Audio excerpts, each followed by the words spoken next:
at mag-subscribe sa aming social media at Net25 TV. I am Cesar Vallejos. Welcome to Open for Business. Samahan ninyo kaming tuklasin ang iba't ibang pamamaraan kung paano mapaunlad ang inyong negosyo.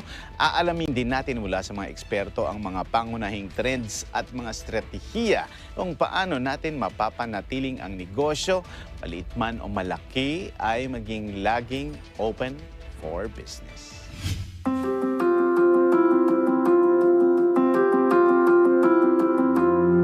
After over 2 years in the pandemic, Metro Manila and 38 other areas in the Philippines have been downgraded to Alert Level 1 since March 1. But even so, wearing a face mask is required. Although our faces are covered most of the time outdoors, people still have different concerns regarding their looks.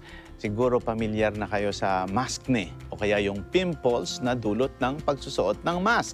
And even at home without a mask, we want to look presentable during video conference meetings to compensate for bad lighting and a poor quality camera. So how can we improve the condition of our skin without breaking the bank? In this episode, we'll talk with a very young entrepreneur who wants her clients to achieve the skin they've long dreamt of. Mae Ng, founder of the Meur Corporation, will discuss how her business offers a Filipino beauty brand with a French twist.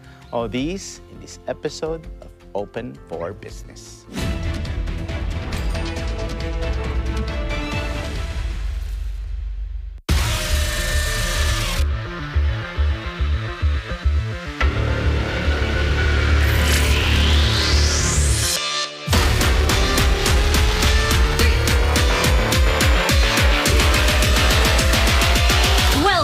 To Mobile Legends!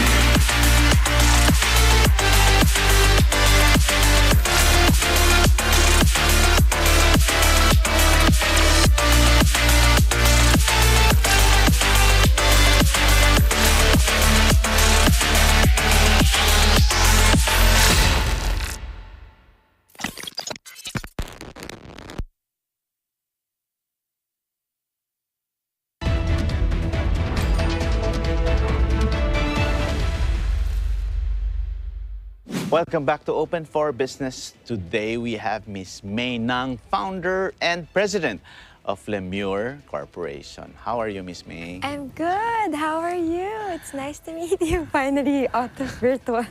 Yes. Yeah. Now Not in Zoom. Exactly. Yeah. Now we're seeing face to face. And we have a very exciting topic kasi siyempre, nung binabasa ko nga kanina when I was delivering my introduction, so we were talking about skin. And of course, as I see you now face to face, you are glowing. You're like straight out of a Korean drama. Is this something genetic or is this also an effort for you? Because of course, you are president of a beauty skincare product.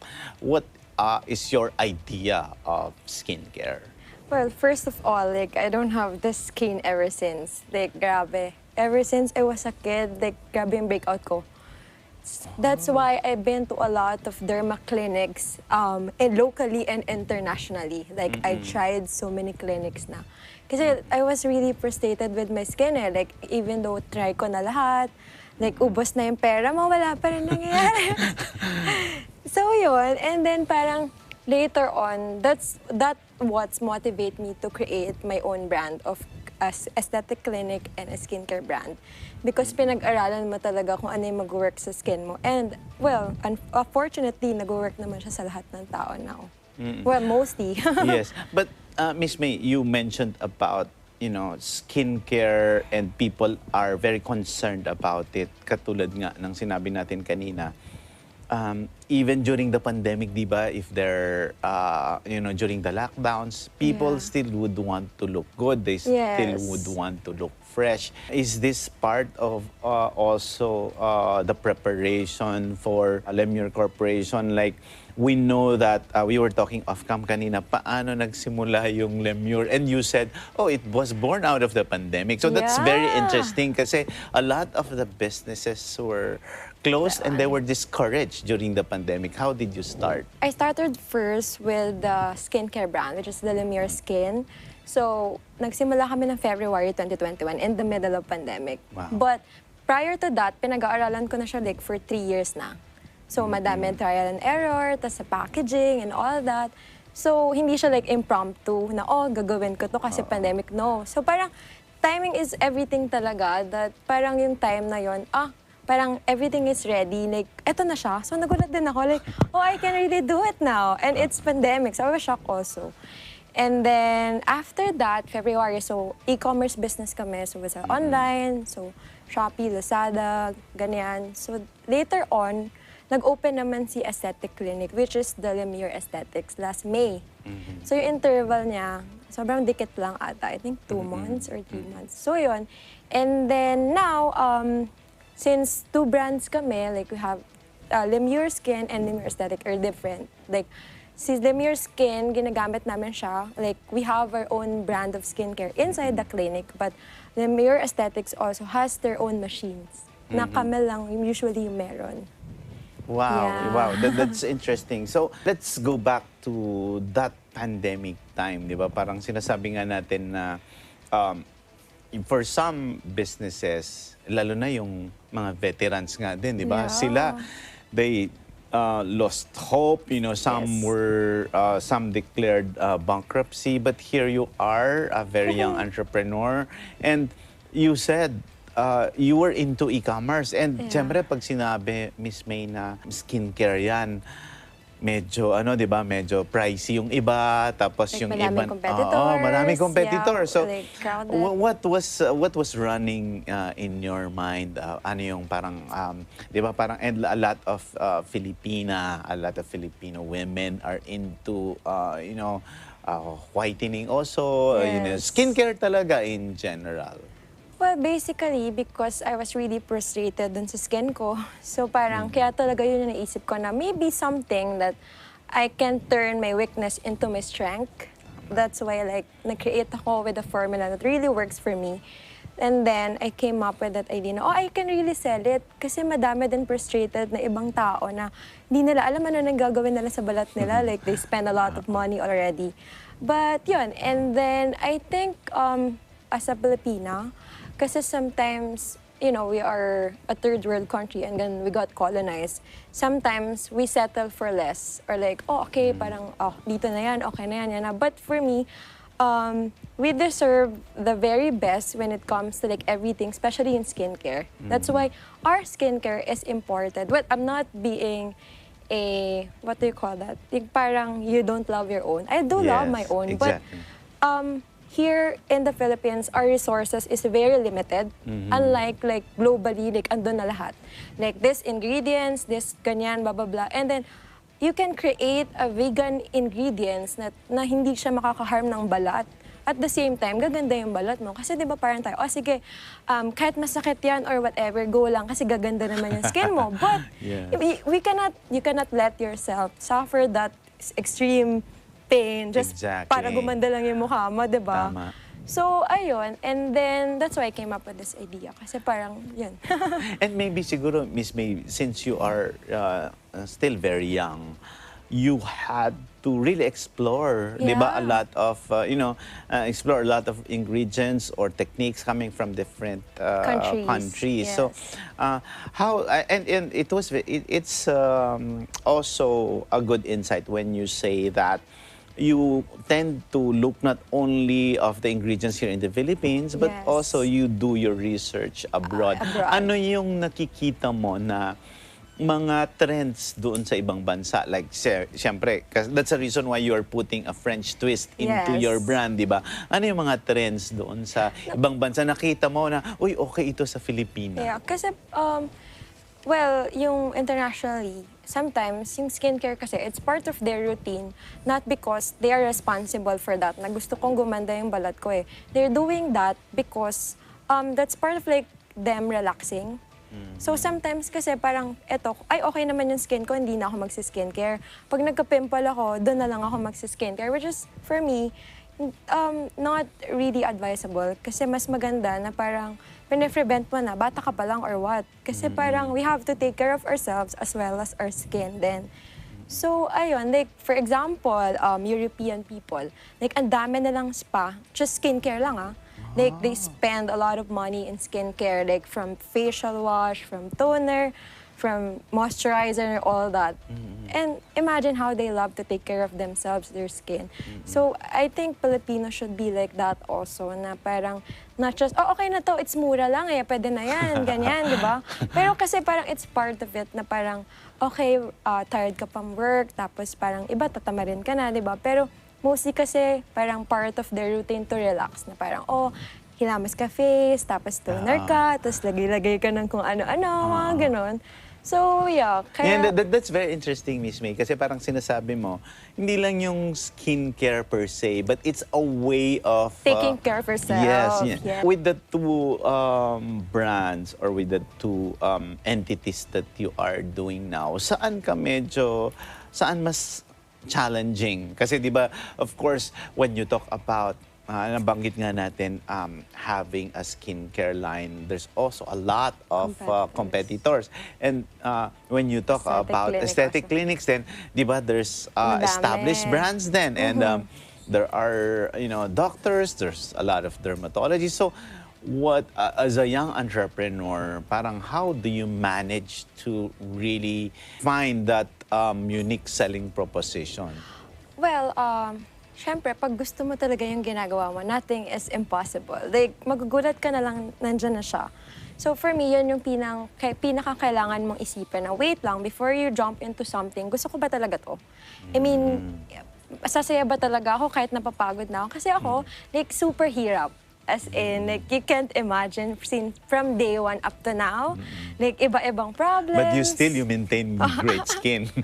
Okay. So parang walang madali So parang it's either, kasi kahit mahirap, gusto ko tong ginagawa ko Kahit alam ko na uncertain na if magiging successful ba kami or not, I don't care. Kasi as long as na parang I help my employees or I help those people na in need talaga na parang can't afford yung mga ganong treatment sa ibang mga established brands na mahal naman talaga, ganon. So, I came up with this idea because not just to earn, but to share my knowledge to people na, oh, you can do this na without banking your bank or pwede mo pasama nanay mo, tatay mo, mapapaganda mo pa sila. Kasi you can afford that. Kasi sometimes, parang nagiging na tayo, social status na, for example, you go there, kaya lang naman pumupuntahan kasi mayaman yan Parang, okay, ganyan. Pero kasi, dapat, when you go there, it's not just to raise a status of who you are or whatever. You go there because you need to take care of yourself. Yes. Like, you need to feel good for yourself. No, parang hindi para sa ibang tao, parang, oh, I'm rich, or like, I'm like that, that's why I go there. So, I build this brand and to come up with a revolutionary approach, but very strong siya, di ba? Yes. Like, I want to change the industry in a way that people will take care of themselves, not because for other people, but for themselves. Like ako, pag nagpapaganda ako, feel ko, I'm very confident na humarap sa ibang tao. So parang yung work mo as a person or whoever you are, you're confident enough, may inspire mo yung ibang tao, di ba? Hindi na parang, I wanna go there kasi parang okay lang, magkikita kami ni ganito or what. Kasi mga Pinoy, ganun, di ba? Oh, wait, may date ako bukas. Parang kailangan. Parang, I think, ano na siya, parang routine mo na sa sarili mo siya. Like, iba reward lang, ganun. Parang, you have to do that because it's like taking care of yourself for yourself. So, I think that's very important. Kasi very vague or like, as simple as it sounds. Pero, powerful siya pag na-apply mo siya sa sarili mo. Yeah, that's very insightful, Miss May, because especially when you said this revolutionary approach of looking at a beauty product or aesthetic product or a skincare product. Revolutionary approach in the sense that you want people to feel good about themselves and not necessarily be very, very conscious about the price, But pero ang pag-usapan naman natin, siyempre, quality. Kasi kung baga sabi mo nga kanina, for some people, they would just look for, ayan, pwede naman yan sa skin ko, okay na yan, and that's mura already. Yeah. But in this case, siyempre, Quality. di ba, quality is important, especially for the skin, because di ba parang iba-iba naman yung impact nung any specific product to different types of Yeah. skins. Is this also what your R&D may be looking at? Well, basically, our aesthetic clinic is very affordable. What we use there is not generic, but original machines. So, aside from giving the best to the people or like giving the best to our clients, we make sure that the service we serve them is quality. Let's start like when you enter our clinic, meron agad champagne, walang bayad din Okay. Like merong champagne or chocolates or macaroons or like detox water na offer namin sa'yo kahit mag-walk-in ka lang or something. So parang yun na, nafe-feel nila, oh, this is the service that they offer. But di ka pa namin charge And after that, we'll do like skin consultation with our doctors or like skin specialists. Tapos chinecheck talaga namin na parang hindi lang, oh, ito yung gusto ko, ito yung papagawa ko. Parang no, if that treatment doesn't work for you or your skin, it's not fit with that treatment, hindi namin siya gagawin. So from there, and then we explain the treatments, and then usually yung treatments namin parang 1 hour and 30 minutes siya, ganun, minimum na yon. Tapos hanggang sa umuwi sila, may mga freebies pa sila or what. So very pampered talaga sila. And then the price is really affordable talaga. I think when you say quality, it's not just kung maganda talaga yung service lang eh. Parang it's like, you say quality, the moment you enter the clinic or any establishment, mafe-feel mo na parang, oh, this is what I pay for. Not just, oh, this, ganyan. Until umalis ka doon. Hanggang parang pag uwi mo, you're happy. Yun nga yung goal namin eh. Huwag kayong papayag na aalis yung kliyente nyo dito na hindi nakangiti. So, kailangan parang satisfied sila. So, we did everything talaga, the best we can to serve our clients. Kasi they are paying the ride for us. So, give and take.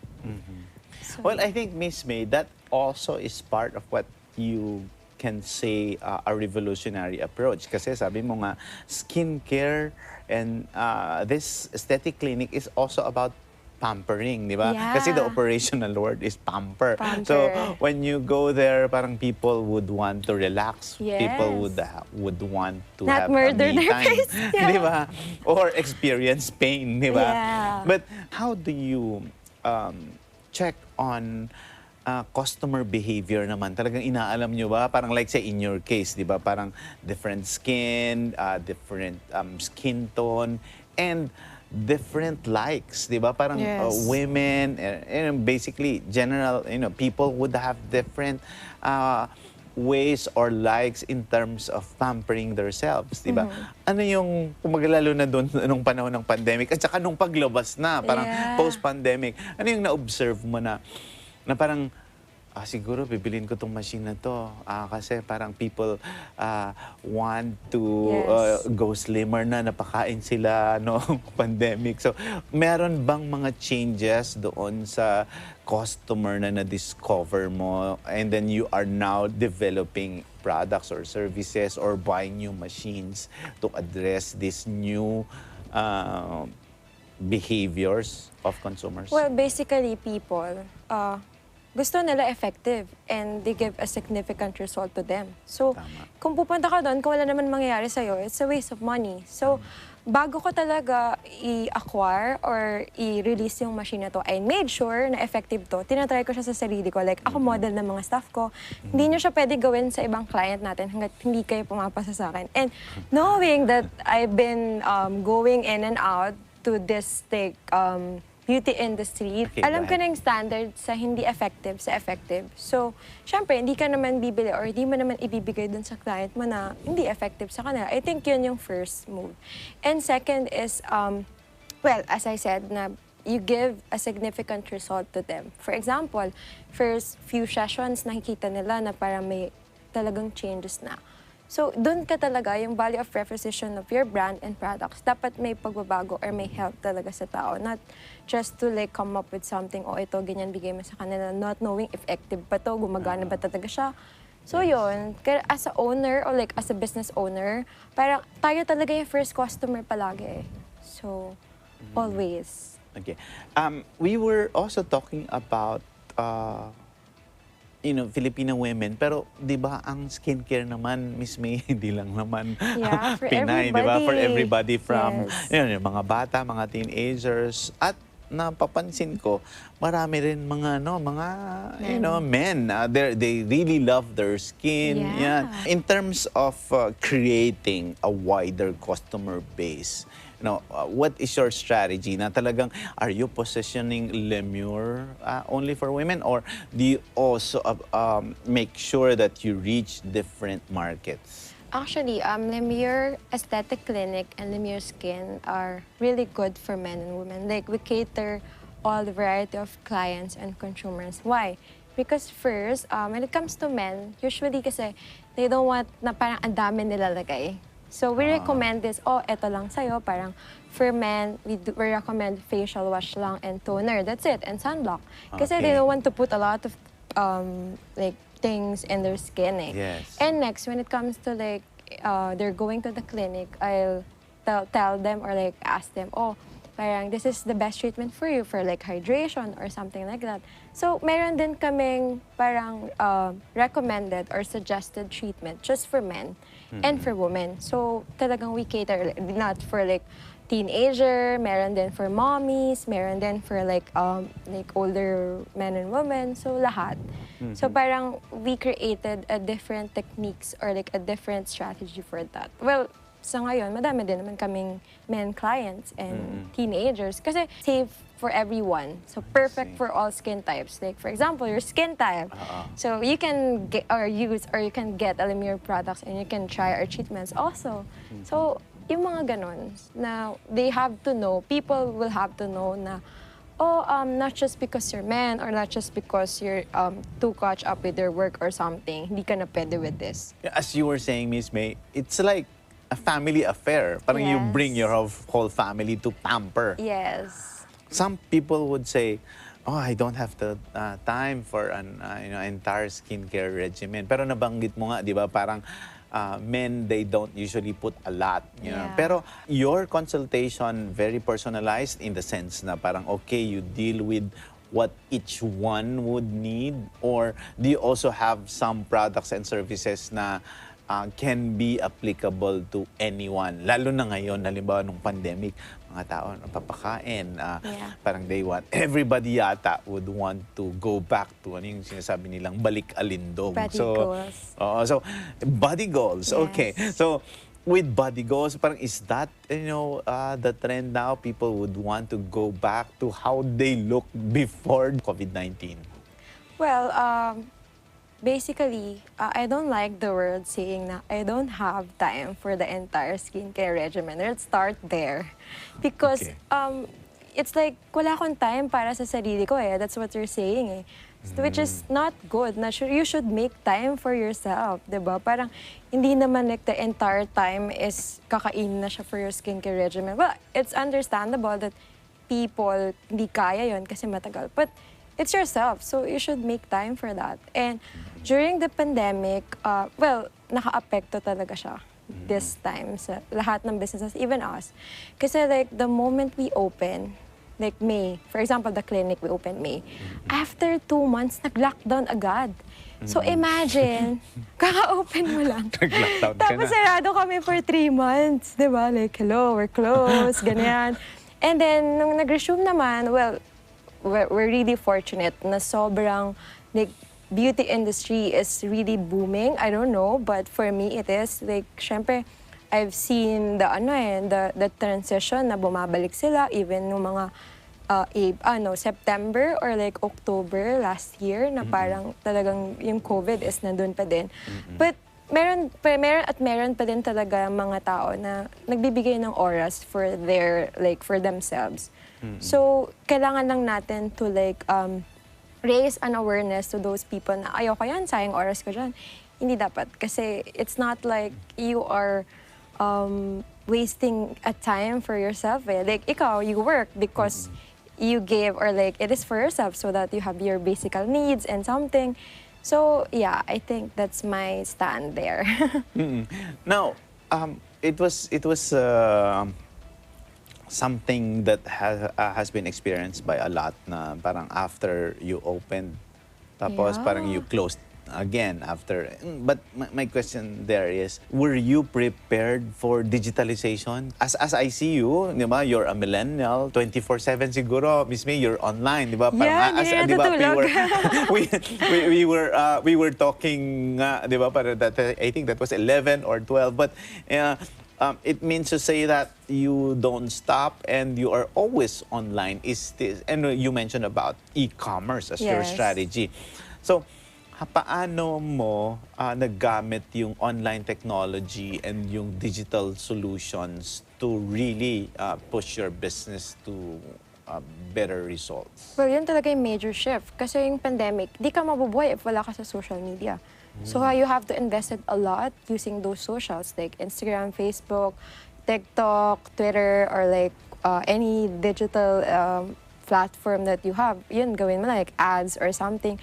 So nakatulong naman siya. And then when it comes to skincare, well, very active kasi yung mga online stores eh. So talagang nandun yung tao, doon yung focus. And they're buying talaga skincare kasi nasa bahay lang sila, sa bumibili sila. But yung ano naman, when it comes to like our aesthetic clinic, well, yung marketing strategy namin focus talaga online. Like, yung mga awareness or brand awareness, effectivity, or conversion talaga namin is basically online lahat. So I think, yun lang yung pinaka-importante for you to get there during pandemic or like for you to catch up. Kasi if you will not, kasi di ba meron yung mga like old school, ayoko niyan, parang ayoko niyan. Pero hindi, we have to be very flexible when it comes to that. And yung mga iba nga dyan, parang kumukuha na ng mga marketing or digital course online because they really help it. Parang this digital technology now can really help a lot of people. Like imagine nasa bahay ka lang and then parang click ka lang laptop mo or something, tapos may pumapasok na or like may binibenta na sila or something. So, di ba, madami talaga online sellers ngayon na naging successful. Kasi, well, metaverse, di ba? Parang sooner or later, like, our world or like all of the industry will convert into like digital world. So we have to be prepared. And it's a combination of both digital and physical na. Diba? Yeah. So I think we have to be prepared and very flexible when it comes to that. So kailangan lahat ng makikita mong open or like opportunity for you, grab it. Either, kasi that's how you do business. There's no certain things na, I'm sure na mag-work to or not. So you should try a lot of things, digital, print, or whatever, or like anything. So it depends, trial and error talaga eh. Yes, but I am so impressed, Miss May, with your being forward-looking. Parang I think as a millennial, you are very visionary as well. So, is this also your mission? What's your vision also for Meur? I know that off-cam, we were talking about expansion. We were talking about how you will really compete with the international brands. What's your strategy of this Filipino brand competing also with the different brands that's existing in different parts of as the an world? entrepreneur, you should or you really have to really close to your vision and mission. Kasi why you started this? So for example, Meur, we started because we want to like do a revolutionary approach to beauty as well as raise an awareness to people of all ages that they have to take care of themselves. Not just because, this season lang or ganyan lang. You have to. Because like, pandemic, all the mental health and everything, I mean, that's the best thing you can do for yourself. And moving forward, I have so much plans for Meur. Like, I'm really excited because now, like, we're level 1 already. I think this is a really great opportunity for everybody, not just for like a woman with like business or something. So, okay din siya. And then, I think when you do or like build something, you should know kung anong season ka eh. For example, kami, I still consider myself or like my company na nandun pa lang kami sa planting seed season. Parang, then you plant, and then later on, well, God is good that harvest time will come. So, hindi yung parang, sige, eto na, parang okay, tapos parang you harvest agad. So, you really have to very familiar or very keen when it comes to the season you are in. So, I think yun. So, now, parang, madami kaming plans. We do like, since the Meur Skin is designed and developed in France. So later on, when like pandemic is not really that, threatening, or well, ngayon okay na naman siya, you plan to expand globally. We want to like make it a brand in France talaga. Like we want to register it in France, ganyan. So like we can sell it really globally. But now kasi we sell naman, like we ship worldwide. When it comes to like aesthetic clinic naman, so syempre we expand and then another branch and more. So parang ano lang lahasan na ng loob to. Do you think this will continue, and what is your outlook of the beauty industry, the wellness, the skincare industry? Parang tingin mo ba mas lalong kailangan ng mga tao ang parang they have to really, people will be going back to the clinics na again, people will be more conscious about how they look. Ano yung nakikita mo na magiging pagbabago sa post-pandemic naman? Well, there are pros and cons. May good advantage and disadvantage ng pandemic. Well, ngayon, syempre 2 years na siya. So, a lot of people got affected talaga. Like, ang daming naapektuhan when it comes to their finances, madaming naapektuhan to their like workloads, ganyan. So, meron at meron pa rin na hindi talaga kakayanin financially or like their time kasi mas magiging busy sila ngayon. So, it depends It depends pa rin like how your clients or how you market your products or your services to them for them to like, oh, I need that. So, hindi ka pa rin pwede like, kalma ka or like, okay, babalik na sila. Hindi pa rin. Kasi, meron nga silang sinasabi na revenge spending daw ng mga tao. Yes. But, well, personally speaking, parang ngayon man na kasi nakikita yung effect ng pandemic Parang for that 2 years na wala kang work or ganyan. So, yung mga tao mas nagiging frugal or like thrifty these days. So, hindi pa din tayo pwede maging calm Usually, entrepreneurs din. So, yun. And gusto pa rin nila, mura pa din. Yeah, but I like also how you're very adept with how consumers feel, and I agree with you. Parang some say that there's revenge shopping. Yes.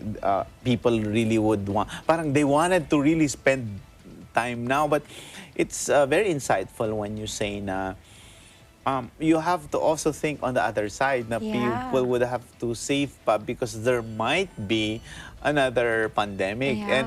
Pero sa tingin mo, ano yung nagbabago na priorities ng mga tao? So palagay mo ba yung priorities sa skincare, health and wellness, mananatili yon o lalaki pa?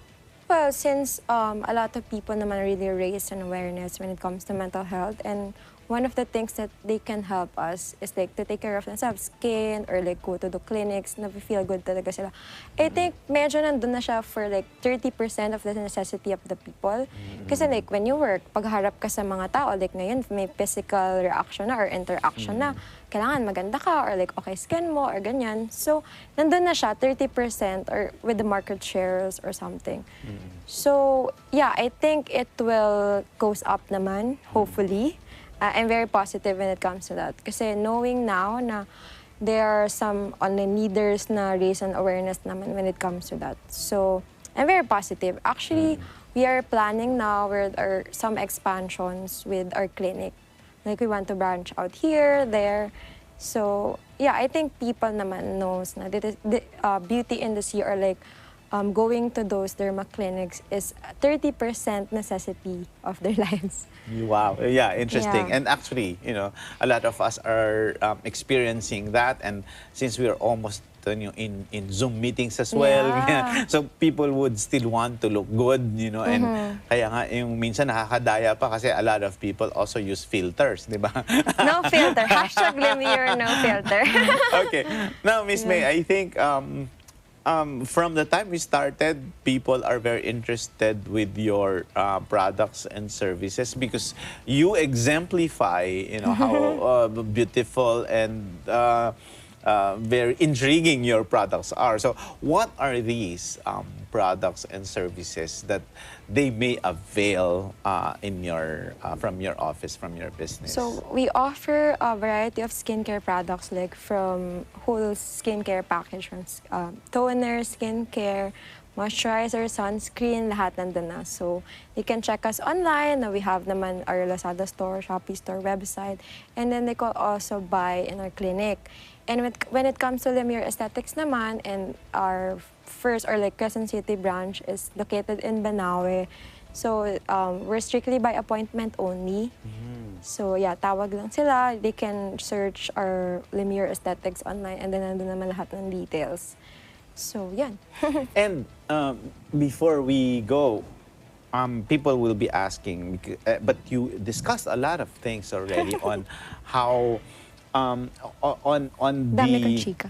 on the character, on the strength of entrepreneurs. What are your tips to entrepreneurs? Kasi especially as a young entrepreneur, ikaw parang when you speak, it's like you have decades of experience, but in effect you are just a few decades, because of you're a millennial and the early age of this millennial group. Ano yung mga maipapayo mo sa, actually it's for all small businesses who experience that hardships, the lockdowns during the pandemic. How would they survive? And we also, I can also sense your passion that parang, as you mentioned earlier, parang it's, you have to continue. You have to just do, mahirapan ka, and you have to work long hours. Sabi mo nga, walang tigil, di ba? So, what is your advice to aspiring entrepreneurs? Well, my advice to those aspiring entrepreneurs and like those entrepreneurs now that are having a hard time with the situation or something, giving up is not an option if you really like what you are doing. When you are starting up, syempre, there's a lot of trials na papasok talaga. So, don't get intimidated. Parang isipin mo lagi yung goal mo, like, bakit mo ginawa to? So, yun. Kasi sometimes people, madali silang ma-discourage. So, isipin mo lagi yung goal mo and never give up. God will always finish what He started. So, Wow. Love it. Now, hindi ko natanong, why Meur? Meur kasi from great entrepreneurs, people in French. So, Meur means the great when it comes to, marami talaga doon entrepreneur, like their surname is Meur. But for me, like, sobrang catchy na. When I was there kasi, like, I was going back and forth in France and like, parang this is like nice. So, parang I Google it. Ito pala yung meaning niya. So, sige, ito na. Okay, but even if, that is in Europe, ang medyo nagiging uso ngayon, like for example in your case, when I see on television, you're like just coming out from straight from a K-drama. So parang ano yung popular na pag-aralan mo rin ba yun? Ano yung gaano ka popular yung skincare sa Asia? And we now see a lot of South Korean, Japanese products coming out from the market. Nakikita mo ba how you position Meur products over the other products that really promote maybe South Korean or Japanese brands? Well, as I was saying before, kasi diba parang those countries, they have a lot of resources talaga. Like for example, this country have this ingredients, but ito lang, parang ganito lang siya kaganda. But in those countries talaga, like they give you a maximum level of ingredients and quality. So, pinag-uusapan kasi natin quality-based here. So, well, I'm not saying anything against those countries naman na create a skincare. But based on my experience and my opinion, I mean, those countries talaga have their capacity to give the very best when it comes to the raw materials. So, yeah. And I think a lot of people naman, that's, passionate or like really into skincare, alam yon na parang, pag ganyan, parang super effective, talaga nakikita nila, they give it like significant result talaga from that. So, based on my experience din talaga eh. Okay. So, yes. Now that we have, you shared already your tips to entrepreneurs, a lot of our viewers naman would want to know, what is your beauty secret? My secret, just go to the Meur. Perfect. Yeah. Perfect. Just go, yes. Lagi talaga ako nandun. I mean, alam talaga na staff ko na, pag may time ako, isisingit ko talaga kasi sobrang busy niya. Actually, later, after this, pumunta ako dun. Kasi malapit na yung summer, kailangan magpa-sexy. Okay, that's a great way to end this conversation. Thank you very much, Miss Mae Ng, Thank founder you. and president of Meur Corporation. Open for Business will be back. Stay with us.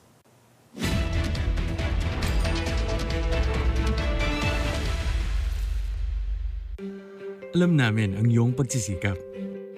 Dama namin ang iyong mga sakripisyo. Kita namin ang pagharap mo sa bawat pagsubok. Kaya sa kabila ng mga hamon ng buhay, nandito kami para umalalay. Kasi katulad mo, gusto rin namin ang magandang bukas para sa kanya. Hatid namin ang dekalidad na edukasyon at makabagong pasilidad sa abot kayang halaga. Kaya huwag ka nang mangamba. Sasamahan ka namin tuparin ang mga pangarap niya.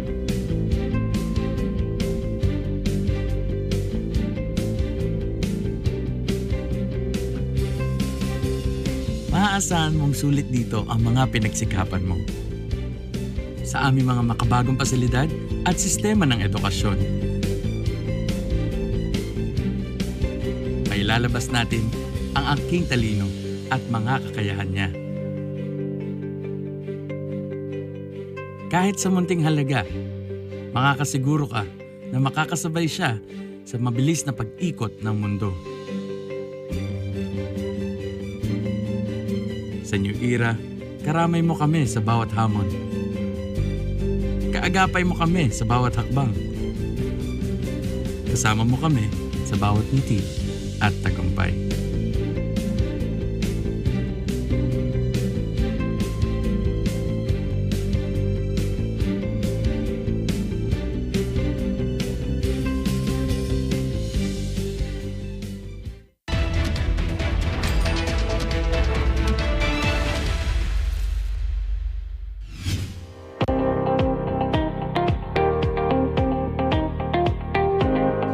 Welcome back to Open for Business. I am Randy Bernardino, and here are the trending business news around the world. Philippine government says no extension of work-from-home setup for call centers. Call center workers have to return to the office next month after the government denied the request of many companies to allow their employees to work from home for much longer to give their businesses more time to recover amid rising transport costs. This means information technology business process management or IT BPM companies located in tax perks giving economic zones can only implement remote work for 90% of their workforce until March 31, a deadline that they were hoping to be extended to September 12 this year. At a meeting last February 21, the Fiscal Incentives Review Board, or FIRB, upheld its Resolution 19-21 that set the deadline for employees' return to the office. Companies who would violate the resolution would risk having their tax breaks curtailed, a punishment that could potentially hurt their business and derail their recovery from the pandemic. Explaining the government's decision, Finance Secretary and FIRB Chair Carlos Dominguez III argued that the work-from-home setup is only a time-bound temporary measure adopted during the surge of the COVID-19 pandemic. Dominguez said in a statement, given the increasing vaccination rate of Filipinos nationwide, we can now undertake safe measures for physical reporting of employees, including those in the IT BPM firms operating within eco-zones and free ports. China unemployment jumps as COVID surge disrupts business. Unemployment in China rose and youth unemployment spiked in the first months of the year as a surge of coronavirus cases rattled businesses and forced closures. The unemployment rate in cities edged up to 5.5% by the end of February, compared with 5.1% in December, the National Bureau of Statistics, or NBS, said. Job seekers aged 16 to 24 were struggling with a 15.3% increase in unemployment, but Beijing reported better than expected retail sales and industrial output in January and February, according to the statistics agency. Retail sales for the first 2 months rose 6.7% on year. This was well above the 3% forecast by Bloomberg Analysis. Last week, Premier Lee announced an unusually modest target of around 5.5% growth for 2022, the lowest since 1991, and warned global uncertainty will slow China's growth. Ford accelerates electric car push in Europe. U.S. carmaker Ford said it would offer 7 new electric vehicle models in Europe by 2024 and expand operations in Germany, Romania, and Turkey. Ford last month created a new business dedicated to electric cars and said it aims to sell more than 600,000 of these vehicles annually in Europe alone by 2026, as part of a larger goal of selling 2 million electric cars worldwide by that year. The company aims to sell only electric passenger and commercial vehicles by 2035 in Europe and make its entire supply chains carbon neutral from factories to suppliers. It announced it would increase to $2 billion its investment at a plant in Cologne, Germany that is forecast to produce 1.2 million vehicles over 6 years and include a facility to build batteries, which will begin operations in 2024. That facility will produce a mid-size crossover vehicle that can travel 400 kilometers on a single charge. It is expected to be unveiled later this year, with production starting in 2023. And now on to our Tech Buzz, where we find out the latest trends in technology. Today we learn, what is two-factor authentication, or 2FA? Two-factor authentication, or 2FA, is a security system that requires 2 distinct forms of identification in order to access something. Two-factor authentication can be used to strengthen the security of an online account, a smartphone, or even a door. 2FA does this by requiring 2 types of information from the user: a password or personal identification number called a PIN, a code sent to the user's smartphone, or even a fingerprint, before whatever is being secured can be accessed. 2FA is designed to prevent unauthorized users from gaining access to an account with a stolen password. And now on to our job hunting tip. Every week, we will provide you with tips for first-time job seekers, for those wanting to advance in their careers, or even those wanting to start fresh and change professions. Today's tip: use your network. At least 60% of jobs are found through networking, so you should not overlook the power of networking for an effective job search. Job hunting in your network is not limited to just LinkedIn. You can also include your alumni or industry associations, community organizations, and chambers of commerce. Be strategic about your connections and the networking events you attend. Make sure you have something meaningful to contribute to the discussion. Don't go just to say you are job searching. If you try to make a meaningful connection or two at each event, that will come with the natural flow of conversation. And now on to our millennial feature with Jasmine Agustin.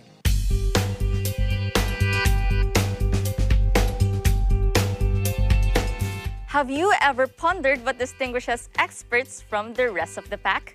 We all desire to improve in some way. There are so many things to learn and experience in today's society, but most individuals would rather stick with what they already know. It will take a long time for you to grasp that thinking those thoughts instead of doing something and committing to the process will simply waste additional time. Being able to learn new abilities is one of the keys to success in today's fast-paced, competitive environment. Okay, millennials, here's our opinion for today. How do these accomplished individuals master their field? First and foremost, deliberate practice. Although practice makes perfect, not all practice is beneficial. The key to the magic here is how you practice. The skills developed through purposeful practice are specific, and the amount of time spent practicing is critical for the individual. Knowing how to practice successfully will help you reach your peak faster, allowing you to be regarded an expert in whatever field you choose. Second, be patient. Patience is a skill that requires effort and time to master, but it is something that anyone can learn. This is significant because it allows you to enjoy the outcome while maintaining a mindset that encourages you to put your heart and soul into your work. It is past time for us to take a breather and practice a little more patience. Last but not the least, look up to a role model. One of the most impactful things you can do is observe the finest people at work. Someone you try to emulate is referred to as a role model. They are a fantastic example of how to live life to the fullest. Role models act in an ethical and honest manner. They may recognize their own abilities and accomplishments without being conceited. We now know that succeeding a skill is not magic. This is the type of practice we are talking about. Prioritize your life and better organize your daily schedule to increase your productivity, especially when it comes to mastering a skill. You're going to suck at anything worth studying. That, on the other hand, is a positive thing. Challenge yourself to think of ways you can fail. Then practice, study, and repeat. I am Jasmine Agustin for Open for Business.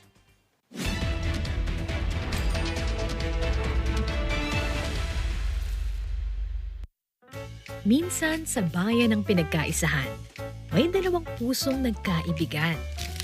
Si Binata, happy-go-lucky at nabubuhay ng kontento. Si Dalaga, maprinsipyo at hindi nagpapatalo. Pero mangingibabaw ang puso. Di naglaon, siya'y mabibigo.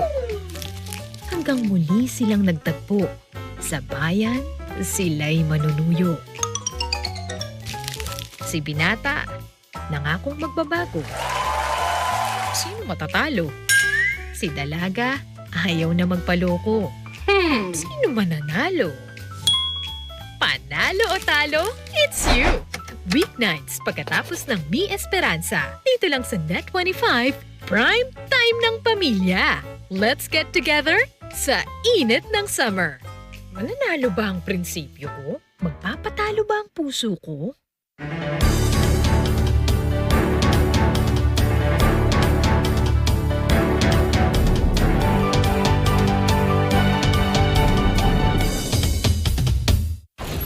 $92.05 million out of 111.8 million Filipinos are active social media users, and an average Pinoy spends 10 hours and 27 minutes per day online. Kumpara sa iba, mas bilad tayong mga Pilipino sa mga kwento at kuro-kuro ukol sa mga isyong kinakaharap ng bansa at ng buong mundo. Isa na riyan ang patungkol sa Russia-Ukraine crisis, kung saan sa ayaw man natin o gusto apektado ang mga Pilipino. Sa pagpapatuloy kasi ng sigalot, makikitang hindi lang sa military operations naroroon ang labanan. Umaatikabo rin ang bakbakan sa economic at information war na pinangungunahan ng kanluran. Aside from the sanctions on major Russian banks, the Yale School of Management said about 375 foreign retailers had announced their withdrawal from Russia. Kasama na rito ang Apple, McDonald's, Coca-Cola, Starbucks, Procter & Gamble, KFC, Pizza Hut, IBM, IKEA at Uniqlo. They cited the supply chain disruption, rapid depreciation of ruble, and looming boycotts as the main reasons for the shutdowns. This has once again cut off Russia from the global economy a decade after the collapse of the Soviet Union. And it has led to the interest rates doubling to 20%, stock market closing for weeks, and the ruble sinking to 135.13 to a US dollar on March 13. Sa pag-uulat naman ng mainstream media na mayani ang naratibong ang Ukraine ay si David at ang Russia ang dambuhalang kalaban na si Goliath. Nonetheless, the Western media received various criticisms for being partisan and for hyping up Ukrainian military and resistance fighters instead of promoting peaceful conflict resolution. Partikular ding pinuna ng ilang pahayagan ang double standards umano nito. Terorista, anila, kung ituring ng Western media ang resistance fighters sa Middle East, habang bayani naman ang mga kabataang gumagawa ng improvised explosives sa mga kalsada ng Ukraine. Binatikos din ang Western journalists sa pagiging insensitibo ng mga ito sa mga labanan sa Global South matapos ikumpara ng mga ito ang sibilisado umanong Ukraine sa Iraq, Syria at Afghanistan. Sa kabilang banda, hindi nakaligtas ang mga ordinaryong mamamayan ng Russia sa cancel culture na lumalaganap sa social media. In the international arena, FIFA, Eurovision, and the Paralympic Games banned Russians from participating in this year's competitions. Ilang netizens din ang nanawagan na boycottin ang mga produktong Ruso at tanggalin sa trabaho ang mga artistang hindi kumundena sa mga pag-atake. Meanwhile, Meta, Facebook, Google, YouTube, and Twitter have all blocked Russia Today, or RT, and Sputnik, both of which are state-funded and are deemed by the European Union as key disinformation tools. The goal was to ban Russia-backed media outlets and block what they call as Russian propaganda. Owned and managed by the West, these were the very same tech giants committed to freedom of expression and human rights. Meta, in particular, was condemned by the United Nations for allowing hateful remarks and calls for violence against the Russian military. The Russian government responded to this by banning both Facebook and Instagram, much to the anguish of Russian influencers. Ayon sa statista, apektado rin ang halos 64 million Instagram users at 71 million Facebook users sa Russia. Ano ba naman ang pakialam nating mga Pilipino sa mga pangyayaring ito? Dito napapatunayan ng ilan na the phone can be mightier than the gun. With just a few taps and presses, one can sow division, cause distress, and spread hate anytime, anywhere. Nasa kalagitnaan tayo ngayon ng infodemic o yung labis na produksyon ng impormasyon, tumpak man o hindi, tama man o mali. Ayon sa isang SWS survey nitong Desyembre 2021, halos 1 sa 2 Pinoy ang nahihirapang matukoy kung ano ang peke at ano ang totoo sa mga balita. It's then easy for both the mainstream media and social media to set the agenda, share misleading or false claims about certain personalities, and influence decision-making, especially during elections. After all, at the end of the day, both entities have their own business interests to protect. And if they deem fit, they can either ostracize or paint a rosy picture of a people with just a few taps and clicks. Stay tuned to Open for Business as we deliver facts and insights related to those at the helm of international affairs. Open for Business will be back. Stay with us.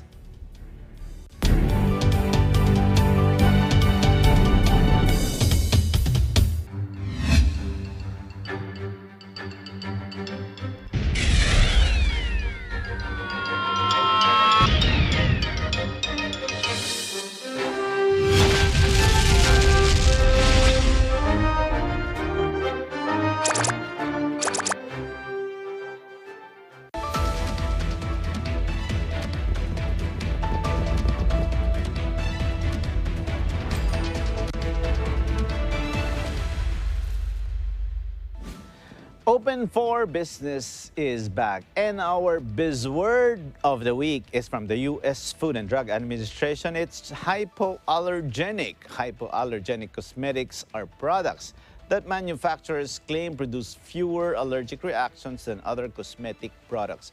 Consumers with hypersensitive skin and even those with normal skin may be led to believe that these products will be gentler to their skin than non-hypoallergenic cosmetics.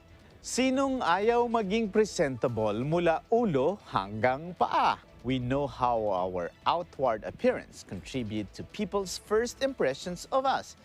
Clients may think that a person who takes care of themselves also takes good care of their business. Like it or not, our face is our calling card. We can only get one, so let's do our best to take care of it. And with that, our quote of the week is from dermatologist Dr. Howard Murad. He said, "Aging is a fact of life.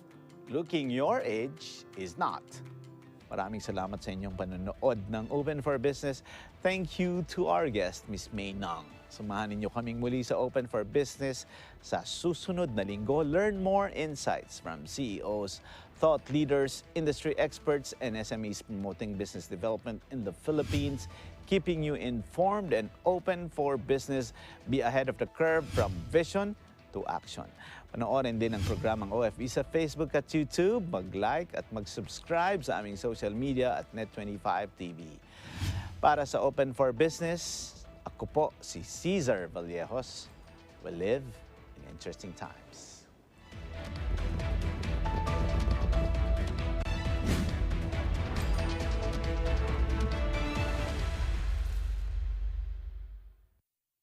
This program is supported by Meur Skin and Meur Aesthetics, bringing the luxury beauty experience closer to people.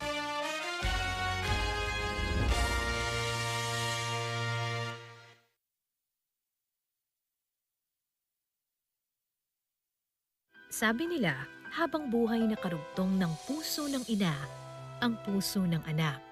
At kapalit ng hirap na pinagdaanan ng isang ina sa pagsilang ng anak ay pag-ibig na busilak. Parang hindi ko na kaya. Paano kapag ang mag-ina ay di sinasadyang pinaglayo ng tadhanang mapagpiro? Anak, huwag ka matakot.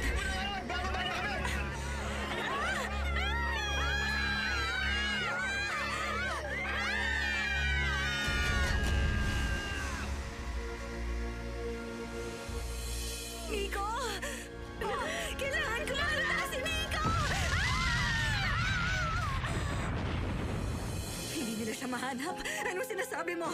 Sabi mo, nila siya mahanap. Hindi mawawala ang anak ko. Ligtas siya. Hindi siya patiusap mo. Minahanap ka. Hindi ko sa akin pakiusap. Matuturuan ba ng ina ang puso na sumuko? Pero sir, baka nandyan lang sa tabi-tabi ang anak ko. Pakiusap. Malugod na inihahandog ng Net25 ang isang kwento ng pangako ng pag-ibig. Tuloy-tuloy uusig, hinding-hindi patatalo. Palabra de Abo. Weeknights pagkatapos ng Never Twice, dito lang sa Net25, Prime Time ng Pamilya. Let's get together sa init ng summer.